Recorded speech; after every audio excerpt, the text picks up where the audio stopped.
Cinema शौकीन सबका स्वागत करता है। आज हम बात करने वाले हैं द क्रो के बारे में। ये कहानी है एक आम इंसान की जो बदले के लिए सारी हदों को पार कर देता है। कहानी की शुरुआत होती है और हम एक कौवे को उड़ता हुआ देखते हैं। यहाँ पर हमें बताया जाता है कि जब भी किसी इंसान की मौत होती है तब उसकी रूह को ले जाने का काम मिलता है कौवे को, मगर कुछ लोगों के रूह पे इतना बड़ा बोझ होता है कि कौवे उसकी रूह को ले जाने से मना कर देते हैं और उसकी रूह को वापस छोड़ देते हैं उसके शरीर में ताकि वो अपने दुख को कम कर सके। इस बीच हम एक आदमी को देखते हैं बिल्डिंग से नीचे गिरते हुए। इस आदमी का नाम है एरिक। नीचे गिरते ही एरिक की मौत हो जाती है। अब शहर में चारों तरफ पुलिस वाले भर चुके हैं। जहाँ से एरिक नीचे गिरा है सारे पुलिस वाले पहुँचते हैं उस कमरे में। तब वहाँ पर उन्हें एक घायल लड़की मिलती है जिसका नाम है शैली। उसके पास जाने के बाद इन्हें पता लगता है कि कुछ लोगों ने बड़ी ही बेरहमी से इस लड़की का बलात्कार किया है और फिर अधमरी हालत में छोड़ करके चले गए हैं। ये वही लोग हैं जिन लोगों ने एरिक को नीचे फेंका था। यहीं पर हम देखते हैं सार्जेंट एल्ब्रेच को। उसकी नजर पड़ती है एक वेडिंग कार्ड पे, जिसे देख के उसे पता लगता है कि एरिक और शैली की कल ही शादी हुई थी और आज गुंडों ने उसे मार दिया। जैसे ही वो नीचे आता है उसे एक छोटी बच्ची नजर आती है जिसका नाम है सेरा। वो एल्ब्रेच से कहती है कि क्या शैली भी मर जाएगी एरिक की तरह। एल्ब्रेच कहता है कि नहीं, हम अपनी पूरी कोशिश करेंगे उसे जिंदा बचाने की, उसे कुछ भी नहीं होगा। मगर सेरा को एल्ब्रेच की बातों पर भरोसा नहीं है। वो रोना शुरू कर देती है और वक्त ऐसे ही बीतने लगता है। देखते ही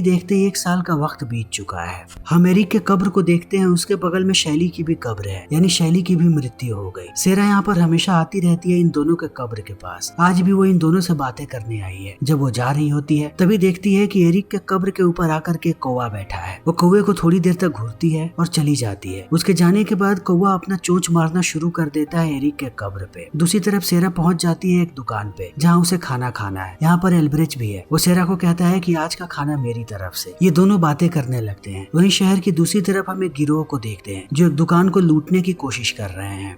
दुकान लूटने के बाद ये लोग यहाँ पर एक टाइम बॉम्ब लगा देते हैं। दूसरी तरफ हम उसी कौवे को देखते हैं जो अभी भी चोंच मार रहा है। थोड़ी देर के बाद कब्र फटनी शुरू हो जाती है और अंदर से एरिक बाहर आता है। एरिक को देख करके ऐसा लगता है कि कभी वो मरा ही नहीं था। कौवा उसे ही देख रहा है। तब हमें समझ में आता है कि इस कौवे ने उसकी रूह को वापस दे दिया है ताकि एरिक अपने बदले को पूरा कर सके। एरिक बाहर निकलता है। उसे अब कुछ भी याद नहीं है अपने बारे में। उसकी नजर पड़ती है कौवे पे। कौवा जैसे जैसे आगे बढ़ता है वो भी आगे बढ़ने लगता है। जिन चीजों को ये कौवा देख सकता है एरिक भी उन चीजों को देख सकता है।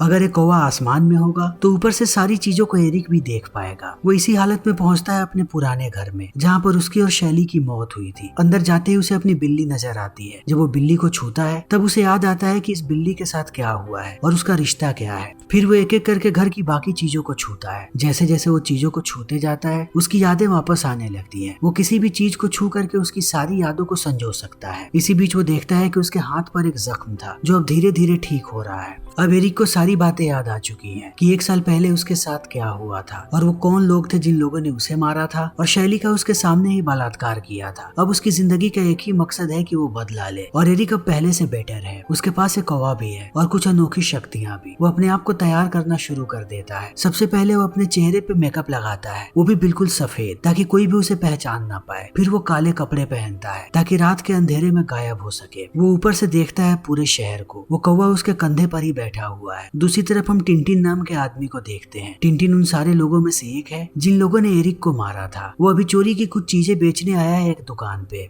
चीजें बेचने के बाद वो पैसे लेकर के जाने लगता है, मगर उसे पता नहीं है कि एक कौवा उसका पीछा कर रहा है और कौवे की नजरों से एरिक भी इन सारी चीजों को देख रहा है। टिंटिन जब एक सुनसान जगह पे पहुंचता है तब ये बात पता लग जाती है एरिक को। वो छत को लांघता हुआ एक बिल्डिंग से दूसरी बिल्डिंग पर ऐसे ही कूदते रहता है और एक वक्त के बाद आता है टिंटिन के सामने। टिंटिन उसे पहचान नहीं पाता कि आखिर ये आदमी कौन है। उसे लगता है कि ये कोई सरफिरा है। तभी धीरे धीरे एरिक आगे बढ़ता है और आते ही टूट पड़ता है टिंटिन पे। टिंटिन को समझ में नहीं आता कि ये क्या हो रहा है। वो भी हमला करने की कोशिश करता है एरिक पे। ये दोनों लड़ते रहते हैं। एरिक बार बार एक ही सवाल पूछता है कि तुमने शैली के साथ ऐसा क्यों किया, मगर टिंटिन को कुछ भी याद नहीं है। एरिक जब उसे उठा करके पटकता है तब उसे छूता है। उसे छूने के बाद वो उसकी सारी यादों में देख पाता है शैली को कि उसने क्या हैवानियत की थी शैली के साथ। तभी टिंटिन को भी ये बात याद आ जाती है कि उसने क्या किया था 1 साल पहले और उसी ने एरिक को मार करके नीचे फेंका था। वो एरिक को धक्का देता है और कहता है कि पता नहीं तुम अभी भी जिंदा कैसे हो, लेकिन आज तुम जिंदा नहीं बचोगे। वो अपने 2 चाकू निकालता है और कहता कहता है कि मेरा निशाना कभी नहीं चूकता, अब मैं तुम्हें छल्ली करके रख दूंगा। वो अपनी पूरी ताकत लगा करके चाकू को फेंकता है, मगर उसे पता नहीं कि अब एरिक क्या बन गया है। एरिक बड़े ही आसानी से उसके चाकू को रोक लेता है। फिर जब एरिक हमला करता है तब टिनटिन के पास इसका कोई भी जवाब नहीं होता। वो उसके पूरे शरीर को छल्ली करके रख देता है। टिनटिन की मौत हो चुकी है और एरिक के बदले का भी आगाज हो चुका है। उसे मारने के बाद वो सीधा उसी दुकान में जाता है जहाँ पर टिनटिन ने अपनी चीजों को बेचा था। अंदर आने के बाद वो इस आदमी से कहता है कि थोड़े समय पहले ये आदमी यहाँ पर एक अंगूठी लेकर के आया था, वो अंगूठी मेरे पत्नी की थी, मुझे वो अंगूठी चाहिए। ये आदमी हंसने लगता है। इस बात को सुनते ही एरिक उसे बड़ी ही बेरहमी से पीटता है। तब ये आदमी बंदूक निकाल करके गोली चलाता है एरिक पे, मगर एरिक के घाव अपने आप भर जाते हैं, जिसे देखने के बाद वो दंग रह जाता है कि आखिर ये कैसा आदमी है। फिर एरिक दोबारा पूछता है कि वो अंगूठी कहाँ पे है। ये आदमी कहता है कि बगल में एक बॉक्स है, इसने जितनी भी अंगूठियां बेची थी मैंने सबको उसी में रखा था। एरिक एक एक करके सारी अंगूठियों को बाहर निकालता है। थोड़े समय के बाद उसे शैली की अंगूठी मिलती है। वो बाहर आता है और इस आदमी को कहता है कि तुम्हें पता है कि मैं तुम्हें जिंदा क्यों छोड़ रहा हूँ, ताकि तुम जा करके टिनटिन के मालिक को बताओ कि मैंने उसे मार दिया है और जल्दी ही मैं उन सबके पीछे आ रहा हूँ। अब मैं किसी को भी जिंदा नहीं छोड़ूंगा। इतना कहने के बाद वो इस आदमी को कहता है कि भाग सकते हो तो भागो। वो आदमी भागना शुरू कर देता है। एरिक बाहर आते ही इस पूरे के पूरे दुकान को उड़ा देता है। ये धमाका बहुत ही बड़ा था। जल्दी यहाँ पर एल्ब्रिज भी आ जाता है और वो बंदूक तान देता है एरिक पे। एरिक कहता है मुझ पे बंदूक तानने का कोई फायदा नहीं है, अगर तुम्हें सच्चाई जाननी है तो शैली के केस को रीओपन करो। एल्ब्रिज को समझ में नहीं आता कि ये क्या हो रहा है। दूसरी बार जब वो एरिक की तरफ देखता है तब उसे एहसास होता है कि एरिक यहाँ से गायब हो चुका है। तभी हम सेरा को देखते हैं जो रोड क्रॉस कर रही होती है। उसके सामने से एक बहुत ही तेज गाड़ी आ रही है। वो सेरा के ऊपर चढ़ती उससे पहले आकर के एरिक उसे बचा लेता है। सेरा कुछ भी समझ नहीं पाती। एरिक उससे एक शब्द कहता है जिन्हें सुनने के बाद सेरा समझ जाती है कि ये एरिक ही है, मगर उसे भरोसा नहीं होता कि मरने के बाद वो जिंदा कैसे हो सकता है। अब एल्ब्रिज पहुंच चुका है पुलिस स्टेशन। वहां जाते ही वो अपने जूनियर को कहता है कि शैली केस के फाइल को बाहर निकालो। फाइल को पढ़ने के बाद हमें पता लगता है कि 1 साल पहले शैली ने कुछ गुंडों पे केस किया था और वो उनके खिलाफ गवाही देने वाली थी, मगर ये बात गुंडों को पता लग गई। उसके शादी के 1 दिन बाद वो लोग उसके घर पे गए और उन लोगों ने शैली का बलात्कार किया। फिर एरिक को मार करके नीचे फेंक दिया और शैली की ऐसी हालत कर दी कि वो अपनी आखिरी सांसें ले रही थी। फिर वो भी मर गई। एल्ब्रिज को ये बात समझ में नहीं आती कि उस अजीब से आदमी ने इस केस के बारे में जिक्र क्यों किया। वो शैली की सारी तस्वीरों को देखता है। तब उसे एरिक की तस्वीर मिलती है। एरिक की तस्वीर देखने के बाद वो उसके चेहरे पर वैसे ही निशान बनाने लगता है जैसे निशान अभी बनाए हैं एरिक ने। निशान बनाने के बाद वो दंग रह जाता है क्योंकि उसने एरिक को ही देखा था, मगर उसे ये बात भी पता है कि एरिक की 1 साल पहले मौत हो चुकी है, तो वो दोबारा वापस कैसे आ सकता है। थोड़ी देर के बाद हम डार्ला नाम के एक औरत को देखते हैं। डार्ला सेरा की माँ है। डार्ला के साथ एक लड़का है जिसका नाम है फन बॉय। वो दिन भर नशे में धुत रहता है। उसने डार्ला को भी नशे की लत लगा दी है। डार्ला नशे में इतनी चूर रहती है कि उसे ये बात भी पता नहीं कि उसकी बेटी सेरा कहाँ पे है। फन बॉय बार बार डार्ला को नशा करवाता है। उसके बाद वो उसके साथ इंटीमेट होता है। आज भी वो वही करने की कोशिश कर रहा है। डार्ला को ड्रग्स देने के बाद वो उसके साथ इंटीमेट होने लगता है। तभी वो देखता है कि खिड़की पर आकर के एक कौवा बैठा है और कौवे की नजरों से इन सारी चीजों को एरिक देख लेता है। तब वो एक ही झटके में आता है कमरे के अंदर। उसे देखने के बाद इन सारे लोगों को समझ में नहीं आता कि ये कौन है। अजीब सा दिखने वाला आदमी अचानक कमरे में कैसे आ गया। तब फन बॉय अपनी बंदूक निकाल लेता है और कहता है कि तुम कौन हो। एरिक कहता है कि अगर पता लगाना है तो गोली चलाओ। वो अपने हाथों को आगे करता है। जैसे ही फन बॉय गोली चलाता है, गोली उसके हाथ के आर पार हो जाती है और इनके आंखों के सामने ही उसका जख्म भर जाता है। इस चीज को देखने के बाद ये लोग दंग रह जाते हैं। तब एरिक उसे पीटना शुरू करता है क्योंकि फन बॉय भी उस दिन मौजूद था और वो भी दोषियों में से एक है। उसने भी शैली का बलात्कार किया था टिनटिन के साथ मिल करके। इन चीजों को देखने के बाद डार्ला भाग करके चली जाती है बाथरूम में। तब एरिक फन बॉय को भी खींच के लेकर के जाता है। फिर डार्ला को कहता है कि तुम्हें अपनी बच्ची का ध्यान रखना चाहिए। आज के बाद नशा करना बंद कर दो और अपनी बच्ची के साथ रहो। इतना कहने के बाद वो डार्ला का हाथ पकड़ता है और अपनी शक्तियों का इस्तेमाल करके सारी नशे की चीजें उसके शरीर से बाहर निकाल देता है। अब डार्ला को अच्छा महसूस हो रहा है। वो भाग करके यहाँ से चली जाती है। उसके जाने के बाद एरिक टॉर्चर करना शुरू करता है फन बॉय को। एक के बाद एक इंजेक्शन ऐसे ही देते रहता है जिस इंजेक्शन के अंदर ड्रग्स भरा हुआ है। एक वक्त के बाद ओवरडोज के कारण फन बॉय मर जाता है। तब एरिक उसके छाती पर कौवे का निशान बनाता है ताकि सबको पता लग सके कि वो आ चुका है। जब भी वो किसी को मारता है एक निशान छोड़ करके जाता है। अपने दूसरे शिकार का खात्मा करने के बाद वो सीधा पहुंचता है एल्ब्रिज के घर पे। एल्ब्रिज उसे देख करके चौंक जाता है और कहता है कि मुझे पता है कि तुम एरिक हो। एरिक उससे एक ही सवाल पूछता है कि तुम जब शैली को लेकर के हॉस्पिटल गए थे तब क्या हुआ था। एल्ब्रिज कहता है कि शैली ने बहुत कोशिश की जिंदा रहने की। 30 घंटे तक वो मौत से लड़ती रही मगर अंत में उसकी मृत्यु हो गई। इन बातों को सुनने के बाद एरिक धीरे धीरे आगे बढ़ता है और वो एल्ब्रिज के माथे को छूता होता है ताकि उसकी मेमोरी में जाकर के उस 30 घंटे को देख सके कि आखिरी समय में शैली कैसी थी। उन सारे दृश्यों को देखने के बाद उसे बहुत ही ज्यादा दर्द और पीड़ा महसूस होता है। वो गिर जाता है जमीन पे और रोते हुए निकल जाता है अपने बदले को पूरा करने के लिए। दूसरी तरफ हम टॉप डॉलर नाम के आदमी को देखते हैं। इस शहर के सारे गैंगस्टर्स का वो बॉस है। शैली और एरिक के मौत का गुनहगार वही है। यहीं पर हम एक लड़की को देखते हैं जिसका नाम है माइका। सबकी नजरों में वो उसकी बहन है, मगर इन दोनों का रिश्ता कुछ और ही है। ये हमेशा ही एक साथ होते हैं और एक साथ हर एक चीज करते हैं। थोड़ी देर के बाद टॉप डॉलर देखता है कि उसके सामने वही आदमी आया है जिसके दुकान को एरिक ने जलाया था। वो उससे कहता है कि तुम यहाँ पे क्यों आए हो? वो आदमी कहता है क्योंकि उस आदमी ने मुझसे कहा कि मैं तुम सारे लोगों को आकर के वार्निंग दूं।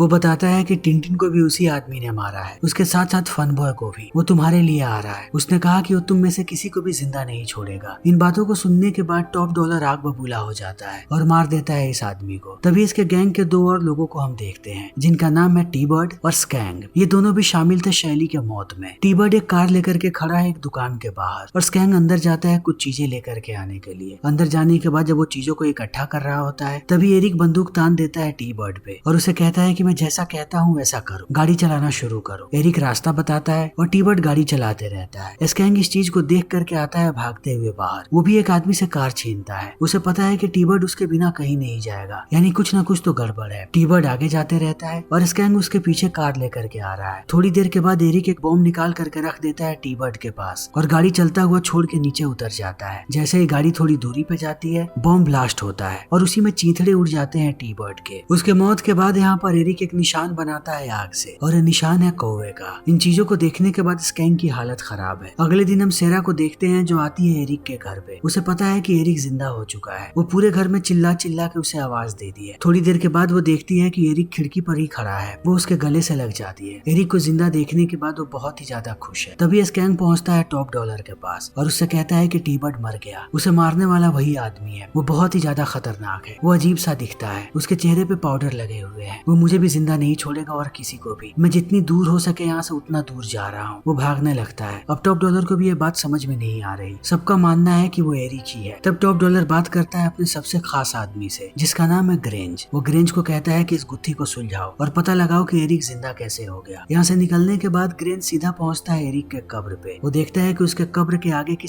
सारी मिट्टी की खुदाई हो रखी है और कब्र के अंदर कोई नहीं है। वो इतना समझ जाता है कि एरिक यहाँ से बाहर निकला है, मगर कैसे उसे भी पता नहीं। ये सारे लोग वापस आकर के एक मीटिंग रखते हैं कि शहर में बहुत ही ज्यादा बवाल हो रहा है। तभी इसी मीटिंग में एरिक चला आता है और यहाँ आने के बाद वो सबके सामने कहता है कि मुझे वो आदमी चाहिए। स्कैंग यहीं पे होता है। कहता है कि उसे मारने के बाद मेरा बदला पूरा हो जाएगा, मगर टॉप डॉलर उसकी बात सुनने को तैयार नहीं है। वो अपने सारे आदमियों को कहता है कि आज ये मौत के मुंह में आया है, इस पे गोलियां चलाना शुरू करो। सारे लोग अंधाधुन उस पर गोलियां चलाना शुरू कर देते हैं।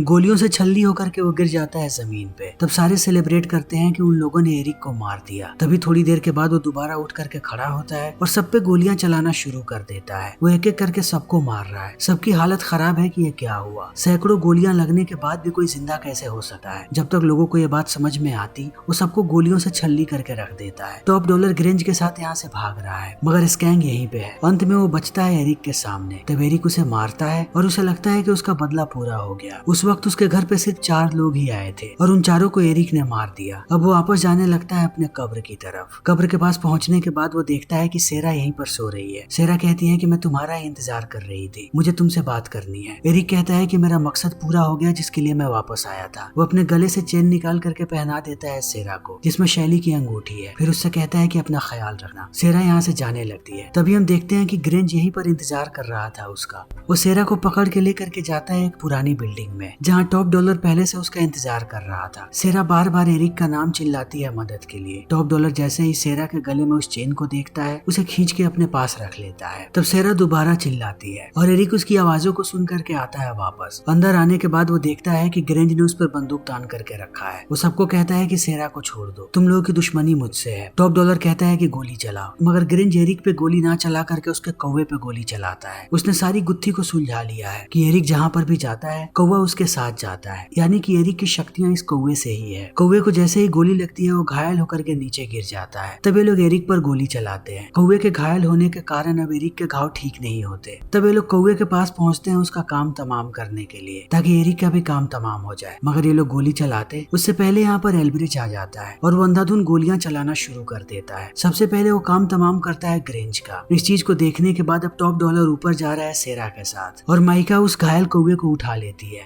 एल्ब्रिच भी इनके पीछे पीछे जा रहा है सेरा को बचाने के लिए। तभी माइका उस पर गोली चला देती है। वो घायल होकर के गिर जाता है नीचे, मगर एरिक अब दोबारा खड़ा हो चुका है। घायल हालत में ही वो धीरे धीरे आगे बढ़ रहा है। तभी उस पर माइका बंदूक तान देती है और कहती है कि तुम्हारा कौवा अब मरेगा। मगर वो गोली चलाती उससे पहले कौवा उसकी दोनों आंखों को निकाल लेता है। तब माइका ऊपर से नीचे गिरती है और उसकी भी मौत हो जाती है। अब एरिक धीरे धीरे आगे बढ़ता है छत की तरफ। तब वो देखता है कि टॉप डॉलर ने सेरा को पकड़ करके रखा है, वो भी छत की एज पे। वो टॉप डॉलर को कहता है कि इसे छोड़ दो। टॉप डॉलर कहता है कि ठीक है। इतना कहने के बाद वो उसे छोड़ देता है और सेरा गिरने लगती है नीचे, मगर ऐन वक्त पे वो एज पे लटक जाती है। तब टॉप डॉलर अपना तलवार बाहर निकालता है। एरिक के पास भी एक तलवार है। ये दोनों लड़ना शुरू कर देते हैं। टॉप डॉलर भारी पड़ रहा है एरिक पे। देखते ही देखते वो उसे घायल करता है और तलवार को उसके शरीर के आर पार कर देता है। मगर एरिक को पता है कि टॉप डॉलर उसके सामने ही है। वो तुरंत उसके माथे को पकड़ लेता है। फिर आखिरी के 30 घंटे में शैली ने जितना भी दर्द सहा था वो उस सारे दर्द को डाल देता है इसके दिमाग में। अब टॉप डॉलर को इतना दर्द महसूस होता है कि वो अपने आप को रोक नहीं पाता और ऊपर से गिरता है सीधे नीचे। नीचे गिरते ही उसकी मौत हो जाती है। तब एरिक सेरा को ऊपर खींच लेता है और अंत में सेरा को लेकर के जाता है एल्ब्रिच के पास। उसे कहता है कि मुझसे वादा करो कि तुम इसका ख्याल रखोगे। एल्ब्रिच कहता है कि हाँ। तब एरिक निकल जाता है। वो पहुंचता है शैली के कब्र पे। उसे शैली की आत्मा नजर आती है। ये दोनों एक दूसरे को गले से लगाते हैं और किस करते हैं। फिर दोनों की आत्मा चली जाती है। थोड़े वक्त के बाद सेरा आती है एरिक के कब्र पे। तब वो उसी कौवे को देखती है। कौवे के चोंच में उसे शैली की अंगूठी नजर आती है। वो अंगूठी लेती है और कौवा यहीं पे बैठा रहता है, यानी कि वो कौवा अभी भी जिंदा है और भविष्य में उसे जब भी लगेगा तब वो एरिक को वापस ला सकता है। फिर इसी के साथ ये फिल्म यहीं पर खत्म हो जाती है। तो दोस्तों हमारी आज की ये वीडियो यहीं पर खत्म होती है। अगर आपको हमारी ये वीडियो पसंद आई हो तो इसे लाइक करें, शेयर करें और चैनल को सब्सक्राइब करें। Thank you.